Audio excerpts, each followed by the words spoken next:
जहां एक और इंडिया कोरोना के सेकेंड वेव के खतरे से गुजर रहा है, वहीं इस दुनिया में एक ऐसा देश है जिसने अपने आप को कोरोना फ्री घोषित कर दिया है, वो भी इस सिचुएशन में। अब वहां पर पब्लिकली भी मास्क लगाने तक की जरूरत नहीं है।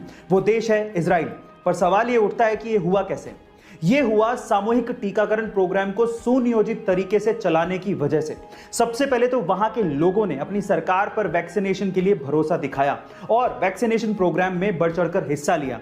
इसके लिए गवर्नमेंट ने एक ऐप लॉन्च किया जिसके थ्रू इजरायली लोगों ने अपने आप को रजिस्टर किया, फिर निर्धारित समय और स्थान पर पहुंचकर वैक्सीन लगवाई और ग्रीन कार्ड हासिल किया। और गाइज, ये सारा का सारा काम बिना कागजी कार्रवाई के किया गया। गाइज, क्या आपको भी लगता है कि इंडिया में भी इजराइल के जैसे ऐसा कुछ होना चाहिए? चैट सेक्शन में जरूर लिखिएगा। और गाइस, आपने सोना, चांदी, लोहा, तांबा, इन सब धातुओं के बारे में सुना होगा, लेकिन अगर मैं आपसे सवाल पूछूं कि भविष्य की धातु यानी कि फ्यूचर मेटल किसे कहा जाता है, तो आप लोग क्या कहेंगे? जी हां गाइस, फ्यूचर मेटल। चलिए मैं आपको बताता हूं। फ्यूचर मेटल यानी कि भविष्य की धातु कहा जाता है टाइटेनियम को। और उसके पीछे का रीजन यह है कि टाइटेनियम स्टील के जितना स्ट्रॉन्ग है, लेकिन मजे की बात यह है कि स्टील से 45% तक हल्का है। इसके अलावा इस पे जंग भी नहीं लगती है। और सबसे बढ़िया बात यह है कि अर्थ पे नोवा सबसे ज्यादा पाए जाने वाला धातु है।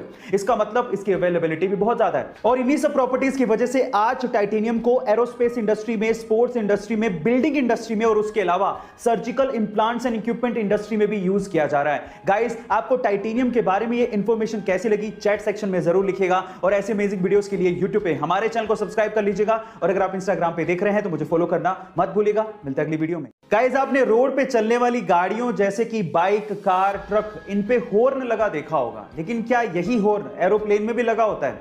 और अगर लगा होता है तो ये किस काम आता है? चलिए मैं आपको बताता हूं। एक्चुअली रोड पे चलने वाली गाड़ियों के जैसे ही हवा में उड़ने वाले एरोप्लेन में भी हॉर्न लगा होता है, लेकिन ये पक्षियों को भगाने या डराने के काम नहीं आता और ना ही ये दूसरे एरोप्लेन को रास्ता देने के लिए कहने के काम आता है, बल्कि ये हॉर्न ग्राउंड स्टाफ और ग्राउंड इंजीनियर से संपर्क साधने को काम आता है। और साथ ही साथ अगर कोई प्रॉब्लम हो जाए तो इस हॉर्न का ग्राउंड पे इस्तेमाल किया जाता है, ना कि हवा में। गाइस, ये इंफॉर्मेशन आपको कैसी लगी चैट सेक्शन में जरूर लिखिएगा। और ऐसे अमेजिंग गाइस, आपने स्कीइंग गेम के बारे में सुना है? सुना होगा, और नहीं सुना तो देखा तो जरूर होगा, जिसमें एक लकड़ी के पट्टे पे खिलाड़ी बर्फ के ऊपर यानी कि आइस के ऊपर स्लाइड करता है।